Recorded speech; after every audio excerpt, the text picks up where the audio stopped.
Chapter 12. The questions which I needed to ask before I could acquire even an outline acquaintance with the institutions of the 20th century being endless, and Dr. Leete's good nature appearing equally so, we sat up talking for several hours after the ladies left us. Reminding my host of the point at which our talk had broken off that morning, I expressed my curiosity to learn how the organization of the industrial army was made to afford a sufficient stimulus to diligence in the lack of any anxiety on the worker's part as to his livelihood. "You must understand in the first place," replied the doctor, "that the supply of incentives to effort is but one of the objects sought in the organization we have adopted for the army. The other, and equally important, is to secure for the file leaders and captains of the force and the great officers of the nation men of proven abilities who are pledged by their own careers to hold their followers up to their highest standard of performance and permit no lagging. With a view to these two ends, the industrial army is organized. First comes the unclassified grade of common laborers, men of all work, to which all recruits during their first 3 years belong. This grade is a sort of school, and a very strict one, in which the young men are taught habits of obedience, subordination, and devotion to duty.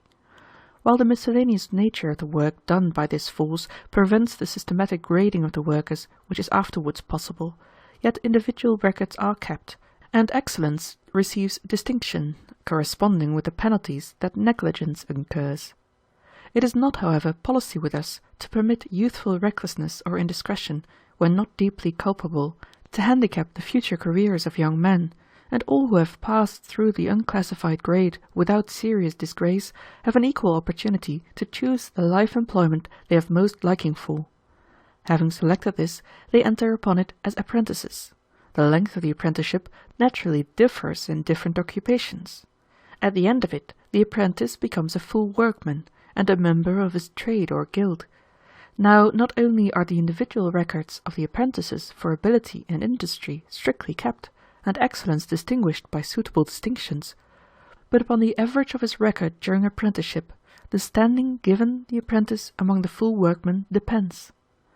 While the internal organizations of different industries, mechanical and agricultural, differ according to their peculiar conditions, they agree in a general division of their workers into first, second, and third grades, according to ability, and these grades are in many cases subdivided into first and second classes.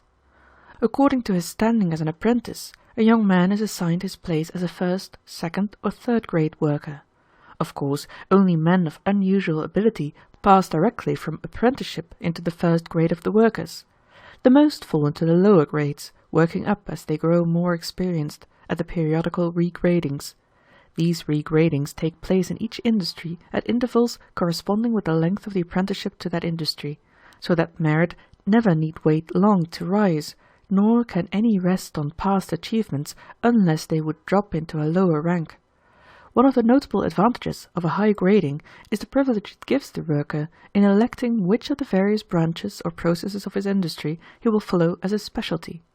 Of course, it is not intended that any of these processes shall be disproportionately arduous, but there is often much difference between them, and the privilege of election is accordingly highly prized. So far as possible, indeed, the preferences even of the poorest workmen are considered in assigning them their line of work, because not only their happiness, but their usefulness is thus enhanced. While, however, the wish of the lower grade man is consulted, so far as the exigencies of the service permit, he is considered only after the upper grade men have been provided for, and often he has to put up with second or third choice, or even with an arbitrary assignment when help is needed. This privilege of election attends every regrading, and when a man loses his grade, he also risks having to exchange the sort of work he likes for some other less to his taste. The results of each regrading, giving the standing of every man in his industry, are gazetted in the public prints, and those who have won promotion since the last regrading receive the nation's thanks and are publicly invested with the badge of their new rank. "What may this badge be?" I asked. "Every industry has its emblematic device," replied Dr. Leete, "and this, in the shape of a metallic badge so small that you might not see it unless you knew where to look, is all the insignia which the men of the army wear, except where public convenience demands a distinctive uniform. This badge is the same in form for all grades of industry, but while the badge of the third grade is iron, that of the second grade is silver, and that of the first is gilt. Apart from the grand incentive to endeavour afforded by the fact that the high places in the nation are open only to the highest class men, and that rank in the army constitutes the only mode of social distinction for the vast majority who are not aspirants in art, literature, and the professions, various incitements of a minor but perhaps equally effective sort are provided in the form of special privileges and immunities in the way of discipline, which the superior class men enjoy. These, while intended to be as little as possible invidious to the less successful, have the effect of keeping constantly before every man's mind the great desirability of attaining the grade next above his own. It is obviously important that not only the good, but also the indifferent and poor workman should be able to cherish the ambition of rising. Indeed, the number of the latter being so much greater, it is even more essential that the ranking system should not operate to discourage them than that it should stimulate the others. It is to this end that the grades are divided into classes. The grades, as well as the classes, being made numerically equal at each regrading, there is not at any time, counting out the officers and the unclassified and apprentice grades, over 1/9 of the industrial army in the lowest class, and most of this number are recent apprentices, all of whom expect to rise. Those who remain during the entire term of service in the lowest class are but a trifling fraction of the industrial army, and likely to be as deficient in sensibility to their position as in ability to better it. It is not even necessary that a worker should win promotion to a higher grade to have at least a taste of glory. While promotion requires a general excellence of record as a worker, honorable mention and various sorts of prizes are awarded for excellence less than sufficient for promotion, and also for special feats and single performances in the various industries. There are many minor distinctions of standing, not only within the grades, but within the classes, each of which acts as a spur to the efforts of a group. It is intended that no form of merit shall wholly fail of recognition. As for actual neglect of work, positively bad work, or other overt remissness on the part of men incapable of generous motives, the discipline of the industrial army is far too strict to allow anything whatever of the sort. A man able to do duty and persistently refusing is sentenced to solitary imprisonment on bread and water till he consents. The lowest grade of the officers of the industrial army, that of assistant foremen or lieutenants, is appointed out of men who have held their place for 2 years in the first class of the first grade. Where this leaves too large a range of choice, only the first group of this class are eligible. No one thus comes to the point of commanding men until he is about 30 years old. After a man becomes an officer, his rating of course no longer depends on the efficiency of his own work, but on that of his men. The foremen are appointed from among the assistant foremen, by the same exercise of discretion limited to a small eligible class. In the appointments to the still higher grades, another principle is introduced, which it would take too much time to explain now. Of course, such a system of grading as I have described would have been impracticable applied to the small industrial concerns of your day, in some of which there were hardly enough employees to have left one apiece for the classes. You must remember that, under the national organization of labor, all industries are carried on by great bodies of men, many of your farms or shops being combined as one. It is also owing solely to the vast scale on which each industry is organized, with coordinate establishments in every part of the country, that we are able by exchanges and transfers to fit every man so nearly the sort of work he can do best. And now, Mr. West, I will leave it to you, on the bare outline of its features which I have given, if those who need special incentives to do their best are likely to lack them under our system. Does it not seem to you that men who found themselves obliged, whether they wished or not, to work, would under such a system be strongly impelled to do their best? I replied that it seemed to me the incentives offered were, if any objection were to be made, too strong, that the pace set for the young man was too hot, and such, indeed, I would add with deference, still remains my opinion, now that by longer residence among you I have become better acquainted with the whole subject. Dr. Leete, however, desired me to reflect, and I am ready to say that it is perhaps a sufficient reply to my objection, that the worker's livelihood is in no way dependent on his ranking, and anxiety for that never embitters his disappointments, that the working hours are short, the vacations regular, and that all emulation ceases at 45, with the attainment of middle life. There are 2 or 3 other points I ought to refer to, he added, to prevent your getting mistaken impressions. In the first place, you must understand that this system of preferment given the more efficient workers over the less so, in no way contravenes the fundamental idea of our social system that all who do their best are equally deserving, whether their best be great or small. I have shown that the system is arranged to encourage the weaker as well as the stronger with the hope of rising, while the fact that the stronger are selected for the leaders is in no way a reflection upon the weaker, but in the interest of the common weal. Do not imagine, either, because emulation is given free play as an incentive under our system, that we deem it a motive likely to appeal to the nobler sort of men, or worthy of them. Such as these find their motives within, not without, and measure their duty by their own endowments, not by those of others. So long as their achievement is proportioned to their powers, they would consider it preposterous to expect praise or blame because it chanced to be great or small.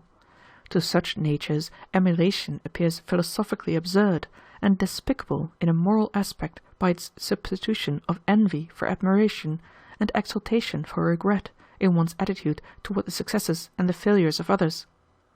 But all men, even in the last year of the 20th century, are not of this high order, and the incentives to endeavour requisite for those who are not must be of a sort adapted to their inferior natures. For these, then, emulation of the keenest edge is provided as a constant spur. Those who need this motive will feel it. Those who are above its influence do not need it. I should not fail to mention, resumed the doctor, that for those too deficient in mental or bodily strength to be fairly graded with the main body of workers, we have a separate grade, unconnected with the others, a sort of invalid corps, the members of which are provided with a light class of tasks fitted to their strength. All are sick in mind and body, all are deaf and dumb, and lame and blind and crippled, and even are insane, belong to this invalid corps, and bear its insignia. The strongest often do nearly a man's work, the feeblest, of course, nothing, but none who can do anything are willing quite to give up. In their lucid intervals, even our insane are eager to do what they can. That is a pretty idea of the invalid corps, I said. Even a barbarian from the 19th century can appreciate that. It is a very graceful way of disguising charity, and must be grateful to the feelings of its recipients. Charity? Repeated Dr. Leete. Did you suppose that we consider the incapable class we are talking of objects of charity? Why, naturally, I said, inasmuch as they are incapable of self-support. But here the doctor took me up quickly. Who is capable of self-support? He demanded. There is no such thing in a civilized society as self-support. In a state of society so barbarous as not even to know family cooperation, each individual may possibly support himself, though even then for a part of his life only. But from the moment that men begin to live together, and constitute even the rudest sort of society, self-support becomes impossible. As men grow more civilized, and the subdivision of occupations and services is carried out, a complex mutual dependence becomes the universal rule. Every man, however solitary may seem his occupation, is a member of a vast industrial partnership as large as the nation, as large as humanity. The necessity of mutual dependence should imply the duty and guarantee of mutual support, and that it did not in your day constituted the essential cruelty and unreason of your system. That may all be so, I replied, but it does not touch the case of those who are unable to contribute anything to the product of industry.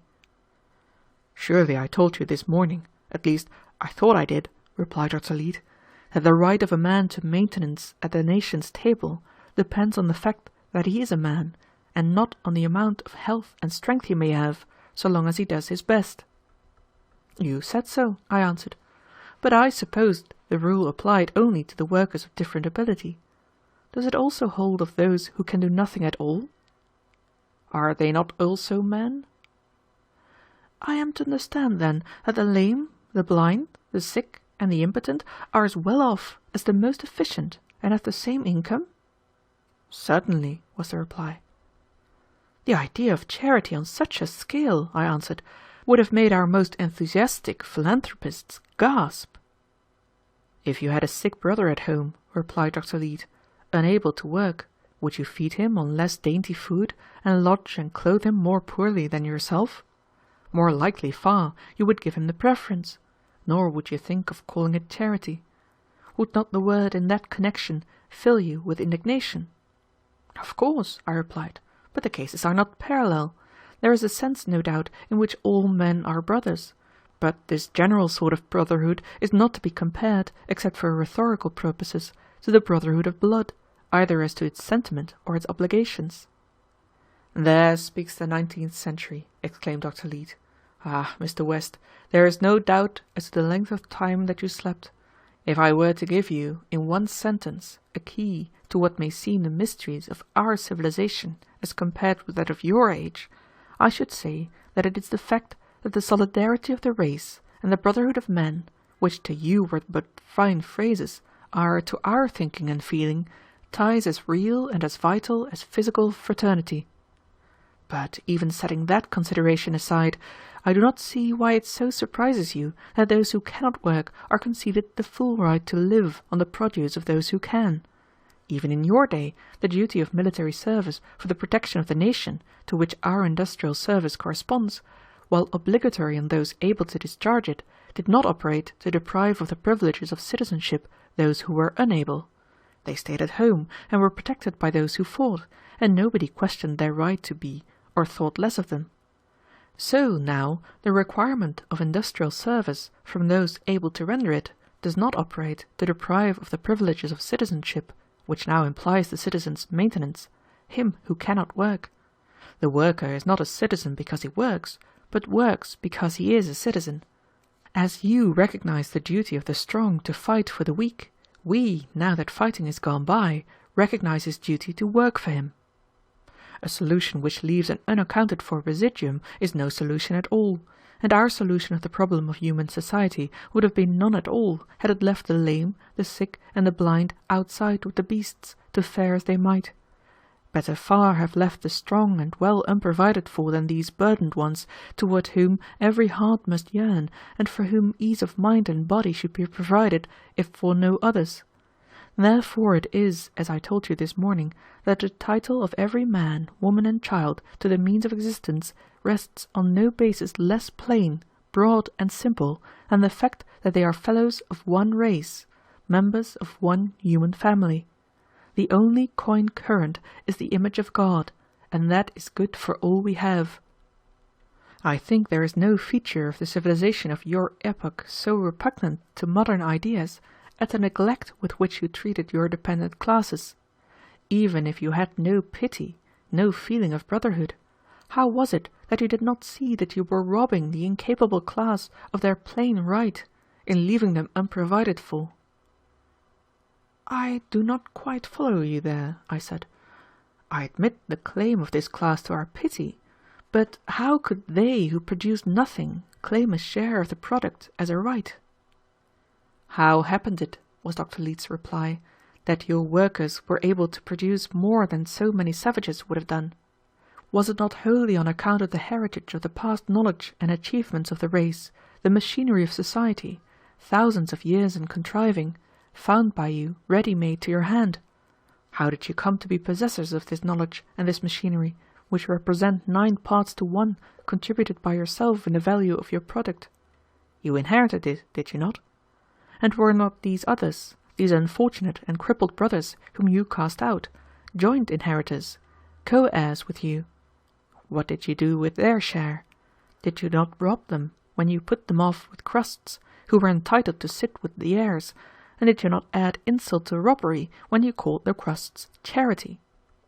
Ah, Mr. West, Dr. Leete continued, as I did not respond, what I do not understand is, setting aside all considerations either of justice or brotherly feeling toward the crippled and defective, how the workers of your day could have had any heart for their work, knowing that their children or grandchildren, if unfortunate, would be deprived of the comforts and even necessities of life. It is a mystery how men with children could favour a system under which they were rewarded beyond those less endowed with bodily strength or mental power. For, by the same discrimination by which the father profited, the son, for whom he would give his life, being perchance weaker than others, might be reduced to crusts and beggary. How men dared leave children behind them, I have never been able to understand. Note: although in his talk on the previous evening Dr. Leete had emphasized the pains taken to enable every man to ascertain and follow his natural bent in choosing an occupation, it was not till I learned that the worker's income is the same in all occupations that I realized how absolutely he may be counted on to do so, and thus, by selecting the harness which sets most lightly on himself, find that in which he can pull best. The failure of my age in any systematic or effective way to develop and utilize the natural aptitudes of men for the industries and intellectual avocations was one of the great wastes, as well as one of the most common causes of unhappiness in that time. The vast majority of my contemporaries, though nominally free to do so, never really chose their occupations at all, but were forced by circumstances into work for which they were relatively inefficient, because not naturally fitted for it. The rich, in this respect, had little advantage over the poor. The latter, indeed, being generally deprived of education, had no opportunity even to ascertain the natural aptitudes they might have, and on account of their poverty were unable to develop them by cultivation even when ascertained. The liberal and technical professions, except by favourable accident, were shut to them, to their own great loss and that of the nation. On the other hand, the well-to-do, although they could command education and opportunity, were scarcely less hampered by social prejudice, which forbade them to pursue manual avocations, even when adapted to them, and destined them, whether fit or unfit, to the professions, thus wasting many an excellent handicraftsman. Mercenary considerations, tempting men to pursue money-making occupations for which they were unfit, instead of less remunerative employments for which they were fit, were responsible for another vast perversion of talent. All these things now are changed. Equal education and opportunity must needs bring to light whatever aptitudes a man has, and neither social prejudices nor mercenary considerations hamper him in the choice of his life work. Chapter 13. As Edith had promised he should do, Dr. Leete accompanied me to my bedroom when I retired, to instruct me as to the adjustment of the musical telephone. He showed how, by turning a screw, the volume of the music could be made to fill the room, or die away to an echo so faint and far that one could scarcely be sure whether he heard or imagined it. If, of two persons side by side, one desired to listen to music and the other to sleep, it could be made audible to one and inaudible to another. "I should strongly advise you to sleep, if you can, tonight, Mr. West, in preference to listening to the finest tunes in the world," the doctor said, after explaining these points. "In the trying experience you are just now passing through, sleep is a nerve tonic for which there is no substitute." Mindful of what had happened to me that very morning, I promised to heed his counsel. "Very well," he said. "Then I will set the telephone at 8 o'clock." "What do you mean?" I asked. He explained that, by a clockwork combination, a person could arrange to be wakened at any hour by the music.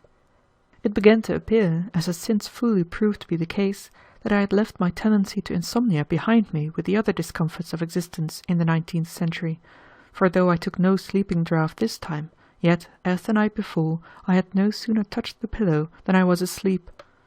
I dreamt that I sat on the throne of the Abencerrage in the magnetic hall of the Alhambra, feasting my lords and generals, who next day were to follow the crescent against the Christian dogs of Spain. The air, cooled by the spray of fountains, was heavy with the scent of flowers. A band of nautch girls, round-limbed and luscious-lipped, danced with voluptuous grace to the music of brazen and stringed instruments. Looking up to the latticed galleries, one caught a gleam now and then from the eye of some beauty of the royal harem, looking down upon the assembled flower of Moorish chivalry. Louder and louder clashed the cymbals, wilder and wilder grew the strain, till the blood of the desert race could no longer resist the martial delirium, and the sword nobles leapt to their feet. 1,000 scimitars were bared, and the cry, "Allah il Allah!" shook the hall and awoke me, to find it broad daylight and the room tingling with the electric music of the Turkish reveille. At the breakfast table, when I told my host of my morning's experience, I learned that it was not a mere chance that the piece of music which awakened me was a reveille. The airs played at one of the halls during the waking hours of the morning were always of an inspiring type. "By the way," I said, "I have not thought to ask you anything about the state of Europe. Have the societies of the Old World also been remodelled?" "Yes," replied Dr. Leete.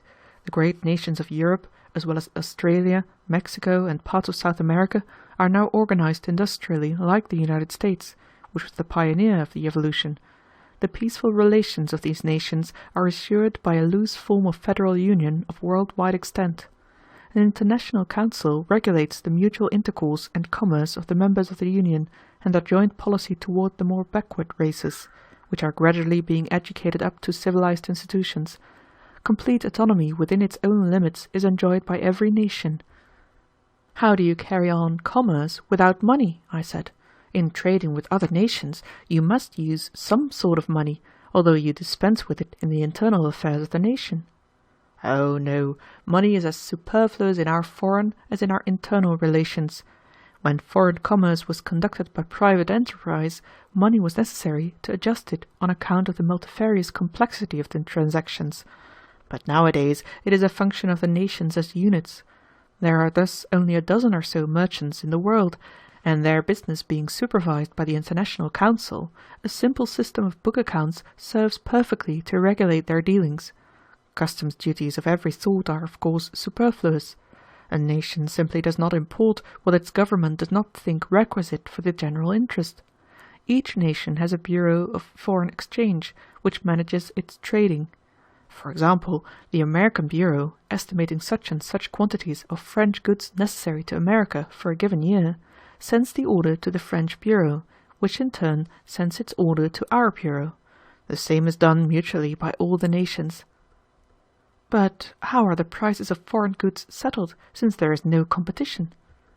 "The price at which one nation supplies another with goods," replied Dr. Leete, "must be that at which it supplies its own citizens. So you see there is no danger of misunderstanding. Of course, no nation is theoretically bound to supply another with a product of its own labor, but it is for the interest of all to exchange some commodities. If a nation is regularly supplying another with certain goods, notice is required from either side of any important change in the relation." "But what if a nation, having a monopoly of some natural product, should refuse to supply it to the others, or to one of them?" "Such a case has never occurred, and could not, without doing the refusing party vastly more harm than the others," replied Dr. Leete. "In the first place, no favoritism could be legally shown. The law requires that each nation shall deal with the others in all respects on exactly the same footing. Such a course as you suggest would cut off the nation adopting it from the remaining of the earth for all purposes whatever. The contingency is one that need not give us much anxiety." "But," said I, "supposing a nation, having a natural monopoly in some product of which it exports more than it consumes, should put the price away up, and thus, without cutting off the supply, make a profit out of its neighbours' necessities. Its own citizens would of course have to pay the higher price on that commodity, but as a body would make more out of foreigners than they would be out of pocket themselves." "When you come to know how prices of all commodities are determined nowadays, you will perceive how impossible it is that they could be altered, except with reference to the amount or arduousness of the work required respectively to produce them," was Dr. Leete's reply. "This principle is an international as well as a national guarantee. But even without it, the sense of community of interest, international as well as national, and the conviction of the folly of selfishness are too deep nowadays to render possible such a piece of sharp practice as you apprehend. You must understand that we all look forward to an eventual unification of the world as one nation. That, no doubt, will be the ultimate form of society, and will realize certain economic advantages over the present federal system of autonomous nations. Meanwhile, however, the present system works so nearly perfectly that we are quite content to leave to posterity the completion of the scheme. There are, indeed, some who hold that it never will be completed, on the ground that the federal plan is not merely a provisional solution of the problem of human society, but the best ultimate solution." how do you manage, I asked, when the books of any two nations do not balance? Supposing we import more from France than we export to her? At the end of each year, replied the doctor, the books of every nation are examined. If France is found in our debt, probably we are in the debt of some nation which owes France, and so on with all the nations. The balances that remain after the accounts have been cleared by the International Council should not be large under our system. Whatever they may be, the Council requires them to be settled every few years, and may require their settlement at any time if they are getting too large, for it is not intended that any nation shall run largely in debt to another, lest feelings unfavourable to amity should be engendered. To guard further against this, the International Council inspects the commodities interchanged by the nations, to see that they are of perfect quality. But what are the balances finally settled with, seeing that you have no money? In national staples. A basis of agreement is as to what staples shall be accepted and in what proportions, for settlement of accounts being a preliminary to trade relations. Emigration is another point I want to ask you about, said I. With every nation organized as a close industrial partnership, monopolizing all means of production in the country, the emigrant, even if he were permitted to land, would starve. I suppose there is no emigration nowadays.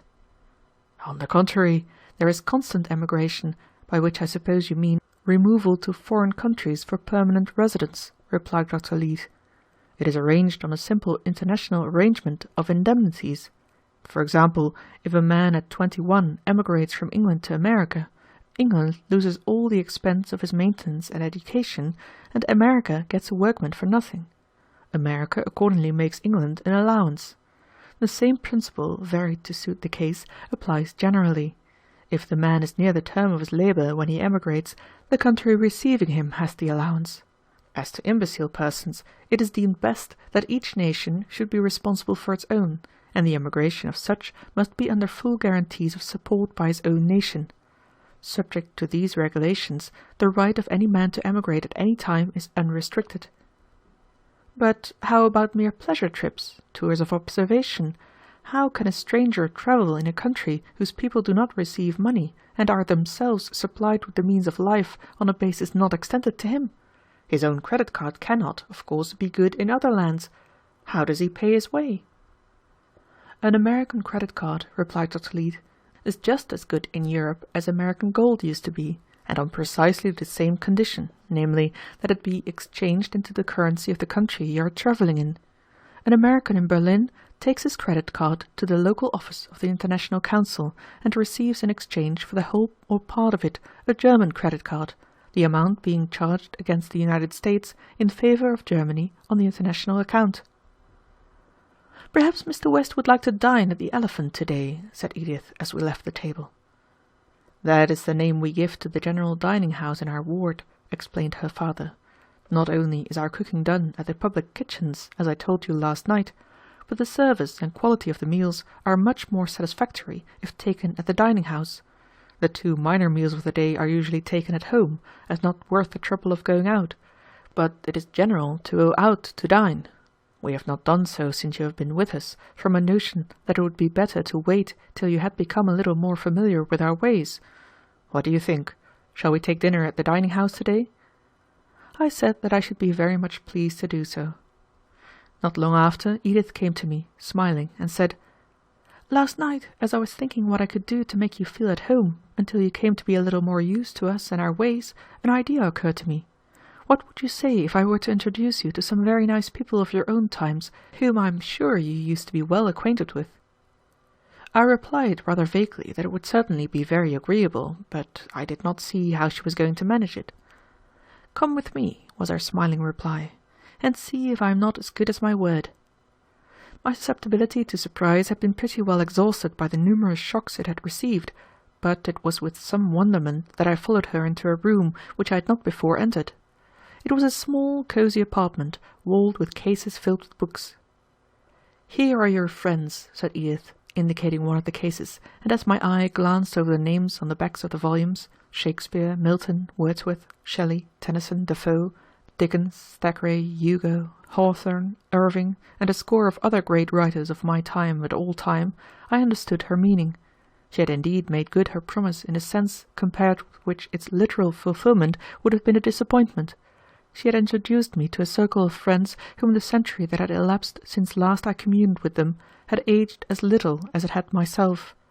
Their spirit was as high, their wit as keen, their laughter and their tears as contagious as when their speech had whiled away the hours of a former century. Lonely I was not, and could not be more, with this goodly companionship, however wide the gulf of years that gaped between me and my old life. "You are glad I brought you here," exclaimed Edith, radiant, as she read in my face the success of her experiment. "It was a good idea, was it not, Mr. West? How stupid in me not to think of it before! I will leave you now with your old friends, for I know there will be no company for you like them just now. But remember, you must not let old friends make you quite forget new ones." And with that smiling caution she left me. Attracted by the most familiar of the names before me, I laid my hand on a volume of Dickens and sat down to read. He had been my prime favourite among the book writers of the century, I mean the 19th century, and a week had rarely passed in my old life during which I had not taken up some volume of his works to while away an idle hour. Any volume with which I had been familiar would have produced an extraordinary impression, read under my present circumstances. But my exceptional familiarity with Dickens, and his consequent power to call up the associations of my former life, gave to his writings an effect no others could have had, to intensify, by force of contrast, my appreciation of the strangeness of my present environment. However new and astonishing one's surroundings, the tendency is to become a part of them so soon that almost from the first the power to see them objectively and fully measure their strangeness is lost. That power, already dulled in my case, the pages of Dickens restored by carrying me back through their associations to the standpoint of my former life. With a clearness which I had not been able before to attain, I saw now the past and present like contrasting pictures side by side. The genius of the great novelist of the 19th century, like that of Homer, might indeed defy time, but the setting of his pathetic tales, the misery of the poor, the wrongs of power, the pitiless cruelty of the system of society, had passed away as utterly as Circe and the Sirens, Charybdis and Cyclops. During the hour or two that I sat there with Dickens open before me, I did not actually read more than a couple of pages. Every paragraph, every phrase brought up some new aspect of the world transformation which had taken place, and led my thoughts on long and widely ramifying excursions. As meditating thus in Dr. Leeds's library, I gradually attained a more clear and coherent idea of the prodigious spectacle which I had been so strangely enabled to view. I was filled with a deepening wonder at the seeming capriciousness of the fate that had given to one who so little deserved it, or seemed in any way set apart for it, the power alone among his contemporaries to stand upon the earth in this latter day. I had neither foreseen the new world nor toiled for it, as many about me had done, regardless of the scorn of fools or the misconstruction of the good. Surely it would have been more in accordance with the fitness of things had one of those prophetic and strenuous souls been enabled to see the travail of his soul and be satisfied. He, for example, 1,000 times rather than I, who, having beheld in a vision the world I looked on, sang of it in words that again and again, during these last wondrous days, had rung in my mind. For I dipped into the future, far as human eye could see, saw the vision of the world, and all the wonder that would be, till the war drum throbbed no longer, and the battle flags were furled, in the parliament of man, the federation of the world. Then the common sense of most shall hold a fretful realm in awe, and the kindly earth shall slumber, lapped in universal law. For I doubt not through the ages one increasing purpose runs, and the thoughts of men are widened with the process of the suns. What though in his old age he momentarily lost faith in his own prediction, as prophets in their hours of depression and doubt generally do?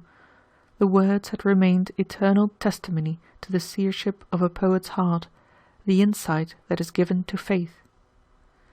I was still in the library when some hours later Dr. Leeds sought me there. "Edith told me of her idea," he said, "and I thought it an excellent one. I had a little curiosity what writer you would first turn to." "Ah, Dickens. You admired him, then? That is where we moderns agree with you. Judged by our standards, he overtops all the writers of his age, not because his literary genius was highest, but because his great heart beat for the poor, because he made the cause of the victims of society his own, and devoted his pen to exposing its cruelties and shams. No man of his time did so much as he to turn men's minds to the wrong and wretchedness of the old order of things, and open their eyes to the necessity of the great change that was coming, although he himself did not clearly foresee it. Chapter 14. A heavy rainstorm came up during the day, and I had concluded that the condition of the streets would be such that my hosts would have to give up the idea of going out to dinner, although the dining hall I had understood to be quite near. I was much surprised when at the dinner hour the ladies appeared prepared to go out, but without either rubbers or umbrellas. The mystery was explained when we found ourselves on the street, for a continuous waterproof covering had been let down so as to enclose the sidewalk and turn it into a well-lighted and perfectly dry corridor, which was filled with a stream of ladies and gentlemen dressed for dinner. At the corners the entire open space was similarly roofed in. Edith Leete, with whom I walked, seemed much interested in learning what appeared to be entirely new to her, that in the stormy weather the streets of the Boston of my day had been impassable, except to persons protected by umbrellas, boots, and heavy clothing. "Were sidewalk coverings not used at all?" she asked. "They were used," I explained, "but in a scattered and utterly unsystematic way, being private enterprises." She said to me that at the present time all the streets were provided against inclement weather in the manner I saw, the apparatus being rolled out of the way when it was unnecessary. She intimated that it would be considered an extraordinary imbecility to permit the weather to have any effect on the social movements of the people. Dr. Leete, who was walking ahead, overhearing something of our talk, turned to say that the difference between the age of individualism and that of concert was well characterized by the fact that in the 19th century, when it rained, the people of Boston put up 300,000 umbrellas over as many heads, and in the 20th century they put up one umbrella over all the heads. As we walked on, Edith said, "The private umbrella is father's favorite figure to illustrate the old way when everybody lived for himself and his family. There is a 19th century painting at the art gallery representing a crowd of people in the rain, each one holding his umbrella over himself and his wife, and giving his neighbors the drippings, which he claims must have been meant by the artist as a satire on his times." We now entered a large building into which a stream of people was pouring. I could not see the front owing to the awning, but if in correspondence with the interior, which was even finer than the store I visited the day before, it would have been magnificent. My companion said that the sculptured group over the entrance was especially admired. Going up a grand staircase, we walked some distance along a broad corridor with many doors opening upon it. At one of these, which bore my host's name, we turned in, and I found myself in an elegant dining room containing a table for 4. Windows opened on a courtyard where a fountain played to a great height and music made the air electric. "You seem at home here," I said, as we seated ourselves at table, and Dr. Leete touched an annunciator. "This is, in fact, a part of our house, slightly detached from the rest," he replied. "Every family in the ward has a room set apart in this great building for its permanent and exclusive use for a small annual rental. For transient guests and individuals there is accommodation on another floor. If we expect to dine here, we put in our orders the night before, selecting anything in market according to the daily report in the papers. The meal is as expensive or as simple as we please, though of course everything is vastly cheaper as well as better than it would be prepared at home. There is actually nothing which our people take more interest in than the perfection of the catering and cooking done for them, and I admit that we are a little vain of the success that has been attained by this branch of the service. Ah, my dear Mr. West, though other aspects of your civilization were more tragical, I can imagine that none could have been more depressing than the poor dinners you had to eat, that is, all of you who had not great wealth." "You would have found none of us disposed to disagree with you on that point," I said. The waiter, a fine-looking young fellow, wearing a slightly distinctive uniform, now made his appearance. I observed him closely, as it was the first time I had been able to study particularly the bearing of one of the enlisted members of the industrial army. This young man, I knew from what I had been told, must be highly educated, and the equal, socially and in all respects, of those he served. but it was perfectly evident that to neither side was the situation in the slightest degree embarrassing. Dr. Leete addressed the young man in a tone devoid, of course, as any gentleman's would be, of superciliousness, but at the same time not in any way deprecatory, while the manner of the young man was simply that of a person intent on discharging correctly the task he was engaged in, equally without familiarity or obsequiousness. It was, in fact, the manner of a soldier on duty, but without the military stiffness. As the youth left the room, I said, "I cannot get over my wonder at seeing a young man like that serving so contentedly in a menial position." "What is that word menial? I never heard it," said Edith. "It is obsolete now," remarked her father. "If I understand it rightly, it applied to persons who performed particularly disagreeable and unpleasant tasks for others, and carried with it an implication of contempt. Was it not so, Mr. West?" "That is about it," I said. "Personal service, such as waiting on tables, was considered menial, and held in such contempt in my day that persons of culture and refinement would suffer hardship before condescending to it." "What a strangely artificial idea!" exclaimed Mrs. Leete wonderingly. "And yet these services had to be rendered," said Edith. "Of course," I replied, "but we imposed them on the poor, and those who had no alternative but starvation." "And increased the burden you imposed on them by adding your contempt," remarked Dr. Leete. "I don't think I clearly understand," said Edith. "Do you mean that you permitted people to do things for you which you despised them for doing, or that you accepted services from them which you would have been unwilling to render them? You can't surely mean that, Mr. West." I was obliged to tell her that the fact was just as she had stated. Dr. Leete, however, came to our relief. "To understand why Edith is surprised," he said, "you must know that nowadays it is an axiom of ethics that to accept a service from another which we would be unwilling to return in kind, if need were, is like borrowing with the intention of not repaying, while to enforce such a service by taking advantage of the poverty or necessity of a person would be an outrage like forcible robbery.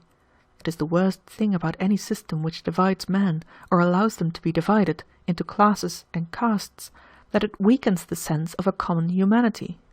Unequal distribution of wealth, and, still more effectually, unequal opportunities of education and culture, divided society in your day into classes which in many respects regarded each other as distinct races. There is not, after all, such a difference as might appear between our ways of looking at this question of service. Ladies and gentlemen of the cultured class in your day would no more have permitted persons of their own class to render them services they would scorn to return than we would permit anybody to do so. The poor and the uncultured, however, they looked upon as of another kind from themselves. The equal wealth and equal opportunities of culture which all persons now enjoy have simply made us all members of one class, which corresponds to the most fortunate class with you. Until this equality of condition had come to pass, the idea of the solidarity of humanity, the brotherhood of all men, could never have become the real conviction and practical principle of action it is nowadays. In your day, the same phrases were indeed used, but they were phrases merely. "Do the waiters also volunteer?" "No," replied Dr. Leete. "The waiters are young men in the unclassified grade of the industrial army who are assignable to all sorts of miscellaneous occupations not requiring special skill. Waiting on table is one of these, and every young recruit is given a taste of it. I myself served as a waiter for several months in this very dining-house some 40 years ago. Once more, you must remember that there is recognized no sort of difference between the dignity of the different sorts of work required by the nation. The individual is never regarded, nor regards himself, as the servant of those he serves, nor is he in any way dependent upon them.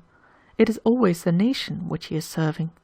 No difference is recognized between a waiter's functions and those of any other worker. The fact that his is a personal service is indifferent from our point of view. So is a doctor's. I should as soon expect our waiter today to look down on me because I served him as a doctor, as think of looking down on him because he serves me as a waiter. After dinner, my entertainers conducted me about the building, of which the extent, the magnificent architecture, and richness of embellishment astonished me. It seemed that it was not merely a dining hall, but likewise a great pleasure-house and social rendezvous of the quarter, and no appliance of entertainment or recreation seemed lacking. "You find illustrated here," said Dr. Leete, when I had expressed my admiration, "what I said to you in our first conversation, when you were looking out over the city, as to the splendour of our public and common life as compared with the simplicity of our private and home life, and the contrast which, in this respect, the 20th bears to the 19th century.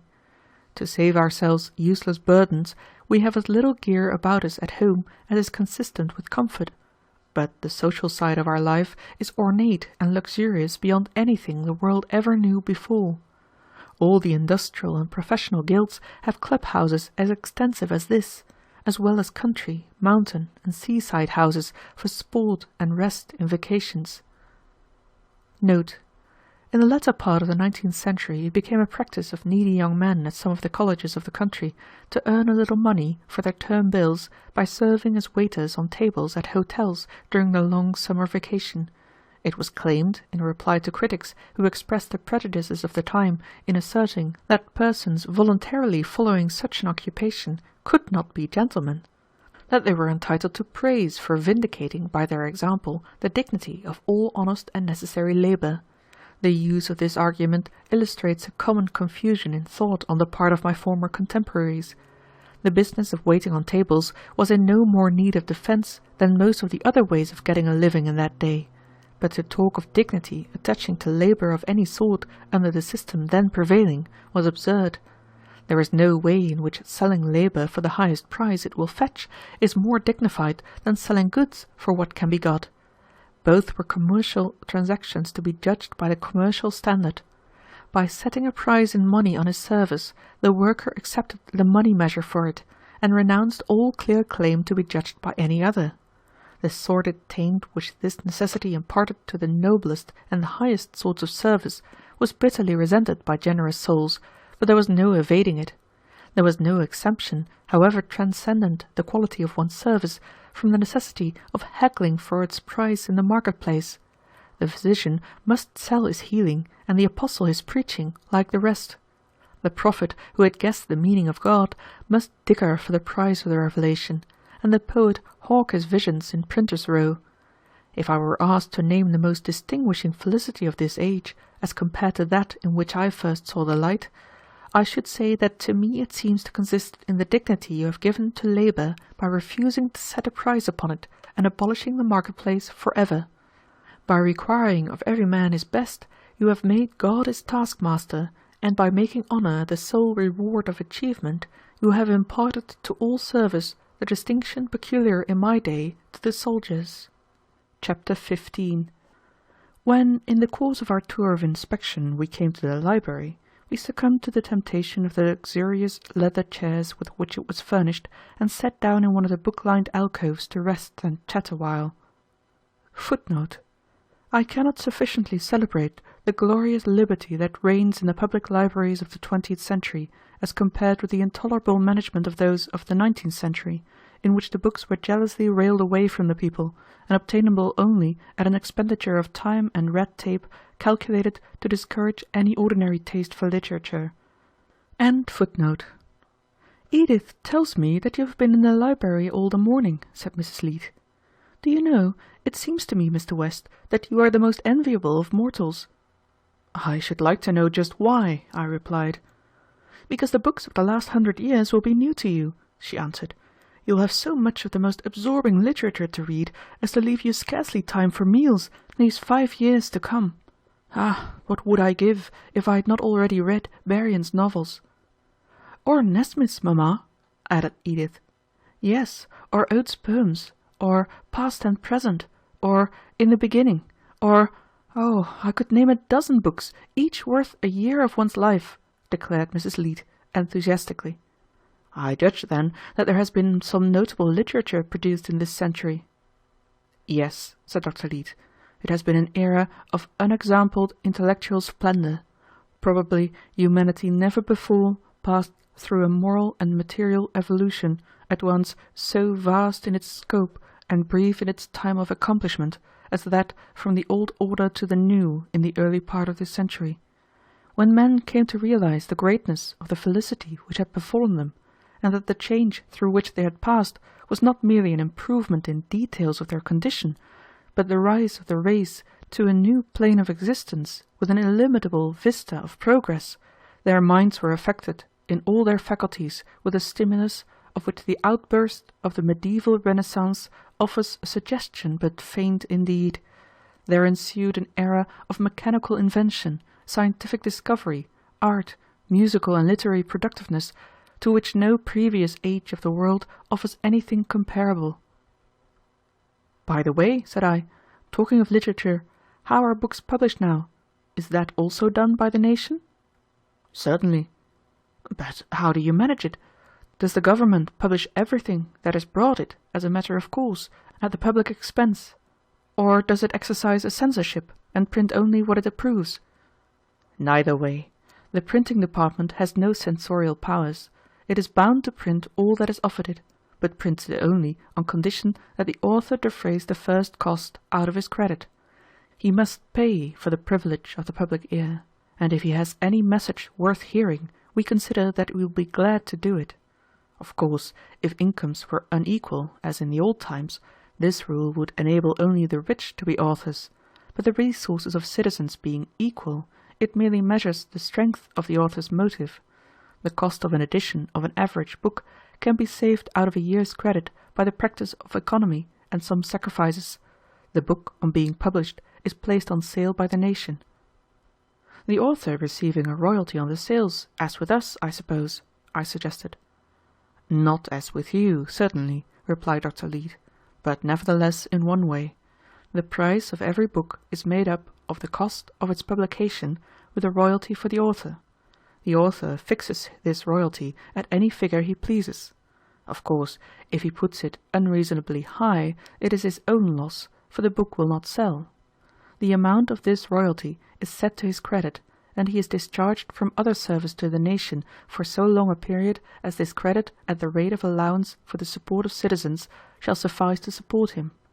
If his book be moderately successful, he has thus a furlough for several months, a year, 2 or 3 years, and if he in the meantime produces other successful work, the remission of service is extended so far as the sale of that may justify.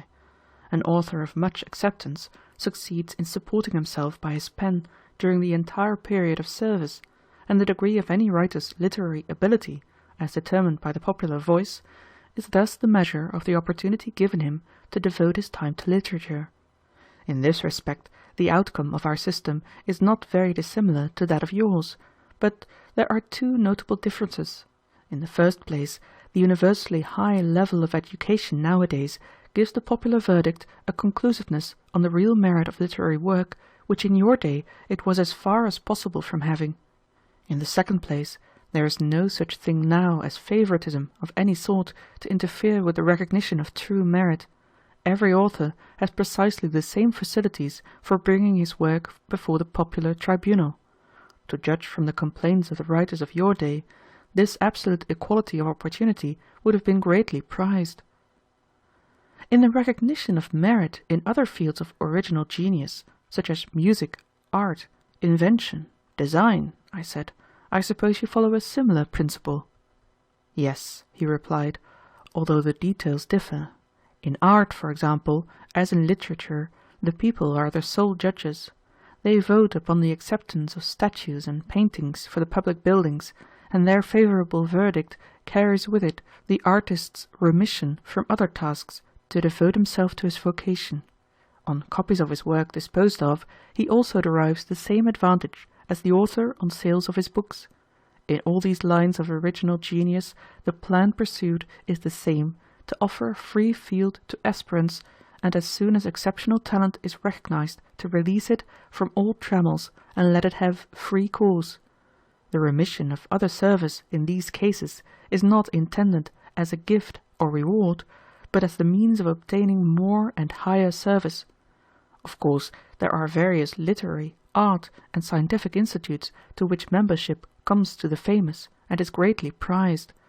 The highest of all honors in the nation, higher than the presidency, which calls merely for good sense and devotion to duty, is the red ribbon awarded by the vote of the people to the great authors, artists, engineers, physicians, and inventors of the generation. Not over a certain number wear it at any one time, though every bright young fellow in the country loses innumerable nights' sleep dreaming of it. I even did myself." "Just as if mamma and I would have thought any more of you with it," exclaimed Edith. "Not that it isn't, of course, a very fine thing to have." "You had no choice, my dear, but to take your father as you found him and make the best of him," Dr. Leete replied. "But as for your mother, there, she would never have had me if I had not assured her that I was bound to get the red ribbon, or at least the blue." On this extravagance Mrs. Leete's only comment was a smile. "How about periodicals and newspapers?" I said. "I won't deny that your book publishing system is a considerable improvement on ours, both as to its tendency to encourage a real literary vocation and, quite as important, to discourage mere scribblers, but I don't see how it can be made to apply to magazines and newspapers. It is very well to make a man pay for publishing a book, because the expense will be only occasional, but no man could afford the expense of publishing a newspaper every day in the year.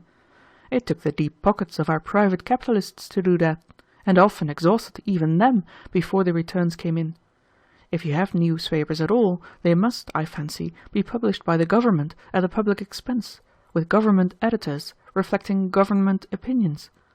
Now, if your system is so perfect that there is never anything to criticize in the conduct of affairs, this arrangement may answer.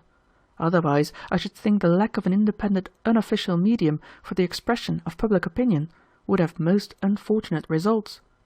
Confess, Dr. Leete, that a free newspaper press, with all that it implies, was a redeeming incident of the old system when capital was in private hands, and that you have to set off the loss of that against your gains in other respects." "I'm afraid I can't give you even that consolation," replied Dr. Leete, laughing. "In the first place, Mr. West, the newspaper press is by no means the only, or, as we look at it, the best vehicle for serious criticism of public affairs. To us, the judgments of your newspapers on such themes seem generally to have been crude and flippant, as well as deeply tinctured with prejudice and bitterness. In so far as they may be taken as expressing public opinion, they give an unfavorable impression of the popular intelligence, while so far as they may have formed public opinion, the nation was not to be felicitated. Nowadays, when a citizen desires to make a serious impression upon the public mind as to any aspect of public affairs, he comes out with a book or pamphlet, published as other books are. But this is not because we lack newspapers and magazines, or that they lack the most absolute freedom. The newspaper press is organized so as to be a more perfect expression of public opinion than it possibly could be in your day, when private capital controlled and managed it primarily as a money-making business, and secondarily only as a mouthpiece for the people." "But," said I, "if the government prints the papers at the public expense, how can it fail to control their policy? Who appoints the editors, if not the government?"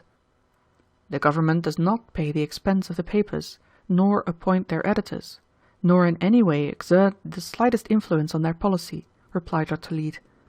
"The people who take the paper pay the expense of its publication, choose its editor, and remove him when unsatisfactory. You will scarcely say, I think, that such a newspaper press is not a free organ of popular opinion."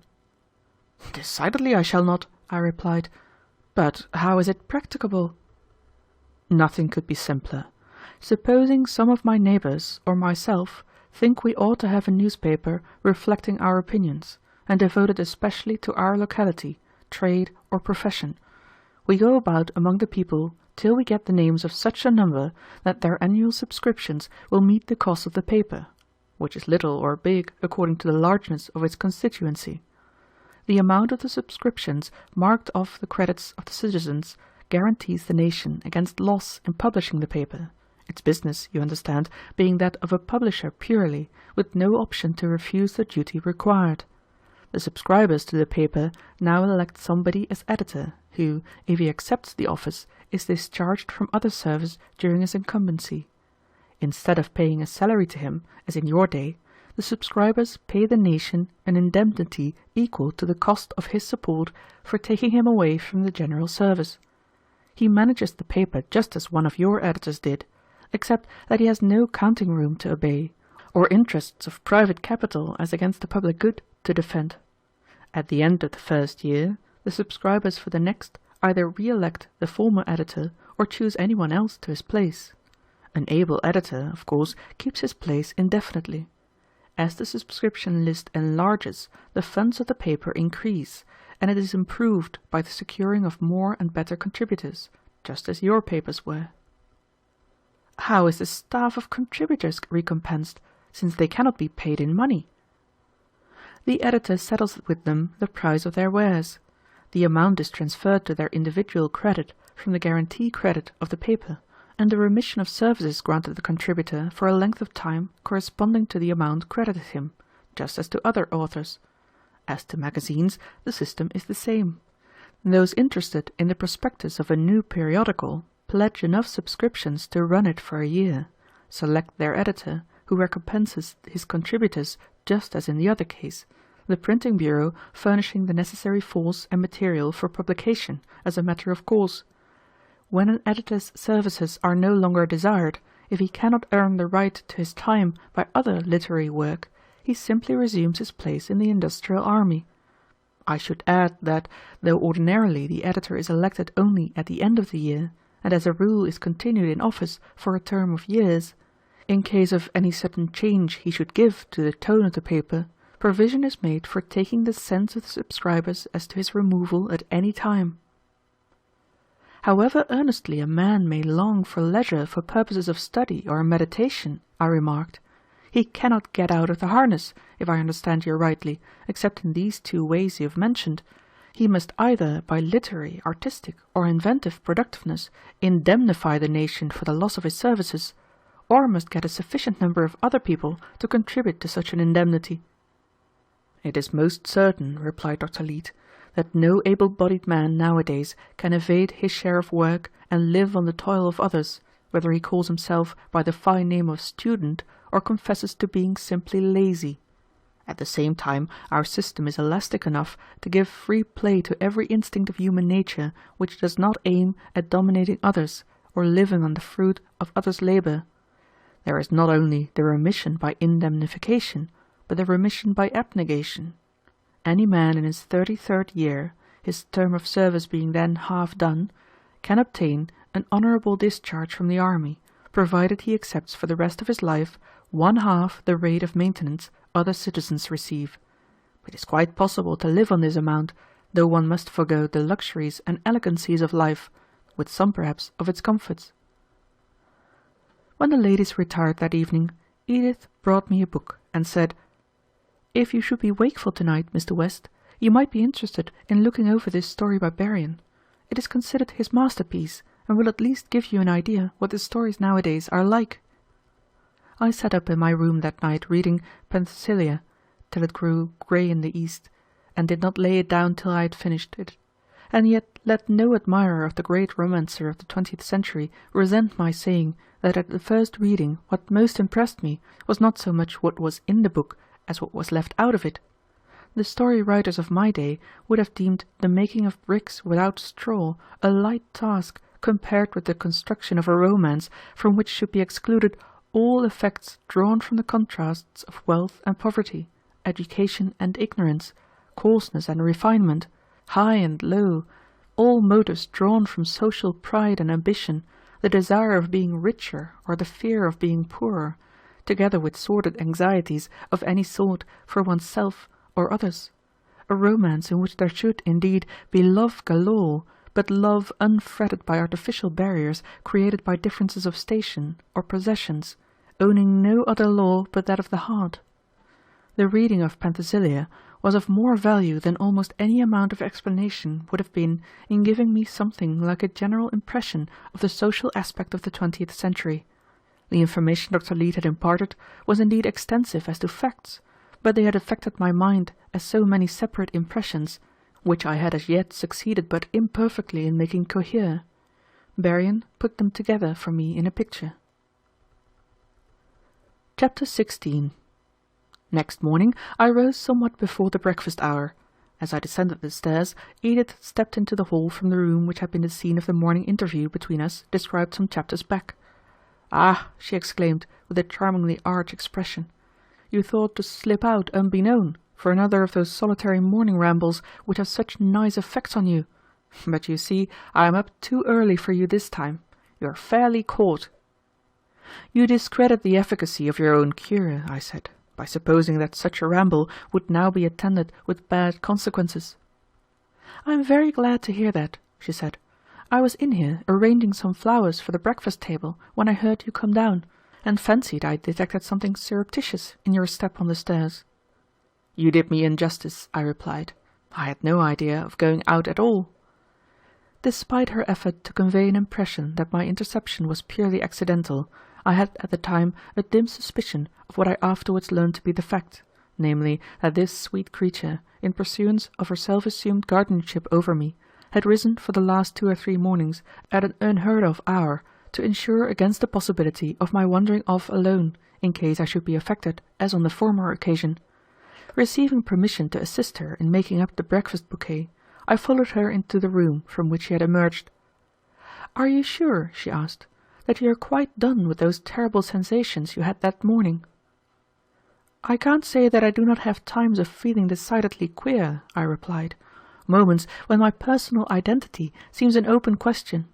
It would be too much to expect after my experience that I should not have such sensations occasionally, but as for being carried entirely off my feet, as I was on the point of being that morning, I think the danger is past." "I shall never forget how you looked that morning," she said. "If you had merely saved my life," I continued, "I might perhaps find words to express my gratitude. But it was my reason you saved, and there are no words that would not belittle my debt to you." I spoke with emotion, and her eyes grew suddenly moist. "It is too much to believe all this," she said, "but it is very delightful to hear you say it. What I did was very little. I was very much distressed for you, I know. Father never thinks anything ought to astonish us when it can be explained scientifically, as I suppose this long sleep of yours can be. But even to fancy myself in your place makes my head swim. I know that I could not have borne it at all." "That would depend," I replied, "on whether an angel came to support you with her sympathy in the crisis of your condition, as one came to me. If my face at all expressed the feelings I had a right to have towards this sweet and lovely young girl, who had played so angelic a role toward me, its expression must have been very worshipful just then. The expression or the words, or both together, caused her now to drop her eyes with a charming blush. "For the matter of that," I said, "if your experience has not been as startling as mine, it must have been rather overwhelming to see a man belonging to a strange century, and apparently 100 years dead, raised to life." "It seemed indeed strange beyond any describing at first," she said, "but when we began to put ourselves in your place and realize how much stranger it must seem to you, I fancy we forgot our own feelings a good deal, at least I know I did. It seemed then not so much astounding as interesting and touching beyond anything ever heard of before." "But does it not come over you as astounding to sit at table with me, seeing who I am?" "You must remember that you do not seem so strange to us as we must to you," she answered. "We belong to a future of which you could not form an idea, a generation of which you knew nothing until you saw us. But you belong to a generation of which our forefathers were a part. We know all about it. The names of many of its members are household words with us. We have made a study of your ways of living and thinking. Nothing you say or do surprises us, while we say and do nothing which does not seem strange to you. So you see, Mr. West, that if you feel that you can, in time, get accustomed to us, you must not be surprised that from the first we have scarcely found you strange at all." "I had not thought of it in that way," I replied. "There is indeed much in what you say. One can look back 1,000 years easier than forward 50. A century is not so very long a retrospect. I might have known your great-grandparents. Possibly I did. Did they live in Boston?" "I believe so." "You are not sure, then?" "Yes," she replied. "Now I think they did." I had a very large circle of acquaintances in the city, I said. It is not unlikely that I knew or knew of some of them. Perhaps I may have known them well. Wouldn't it be interesting if I should chance to be able to tell you all about your great-grandfather, for instance? Very interesting. Do you know your genealogy well enough to tell me who your forebears were in the Boston of my day? Oh, yes.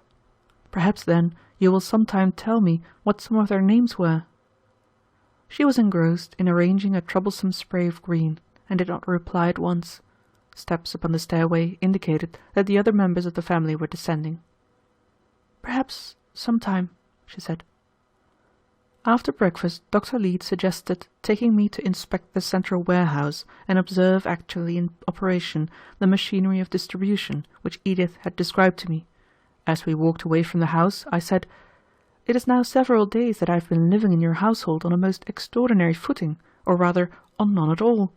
I have not spoken of this aspect of my position before, because there were so many other aspects yet more extraordinary. But now that I am beginning a little to feel my feet under me, and to realize that, however I came here, I am here, and must make the best of it, I must speak to you on this point." "As for your being a guest in my house," replied Dr. Leete, "I pray you not to begin to be uneasy on that point, for I mean to keep you a long time yet. With all your modesty, you can but realize that such a guest as yourself is an acquisition not willingly to be parted with." "Thanks, doctor," I said. "It would be absurd, certainly, for me to affect any oversensitiveness about accepting the temporary hospitality of one to whom I owe it that I am not still awaiting the end of the world in a living tomb. But if I am to be a permanent citizen of this century, I must have some standing in it. Now, in my time, a person more or less entering the world, however he got in, would not be noticed in the unorganized throng of men, and might make a place for himself anywhere he chose if he were strong enough. But nowadays everybody is a part of a system with a distinct place and function. I am outside the system, and don't see how I can get in. There seems no way to get in, except to be born in or to come in as an emigrant from some other system." Dr. Leete laughed heartily. "I admit," he said, "that our system is defective in lacking provision for cases like yours. But you see, nobody anticipated additions to the world except by the usual process. You need, however, have no fear that we shall be unable to provide both a place and occupation for you in due time. You have as yet been brought in contact only with the members of my family, but you must not suppose that I have kept your secret. On the contrary, your case, even before your resuscitation, and vastly more since, has excited the profoundest interest in the nation. In view of your precarious nervous condition, it was thought best that I should take exclusive charge of you at first, and that you should, through me and my family, receive some general idea of the sort of world you had come back to, before you began to make the acquaintance generally of its inhabitants. As to finding a function for you in society, there was no hesitation as to what that would be. Few of us have it in our power to confer so great a service on the nation as you will be able to when you leave my roof, which, however, you must not think of doing for a good time yet." "What can I possibly do?" I asked.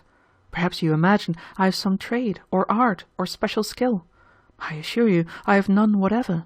I never earned $1 in my life, or did an hour's work. I am strong, and might be a common laborer, but nothing more." "If that were the most efficient service you were able to render the nation, you would find that avocation considered quite as respectable as any other," replied Dr. Leete. "But you can do something else better. You are easily the master of all our historians on questions relating to the social condition of the latter part of the 19th century, to us one of the most absorbingly interesting periods of history, and whenever in due time you have sufficiently familiarized yourself with our institutions, and are willing to teach us something concerning those of your day, you will find an historical lectureship in one of our colleges awaiting you." Very good indeed," I said, much relieved by so practical a suggestion on a point which had begun to trouble me. "If your people are really so much interested in the 19th century, there will indeed be an occupation ready-made for me. I don't think there is anything else that I could possibly earn my salt at, but I certainly may claim without conceit to have some special qualifications for such a post as you describe.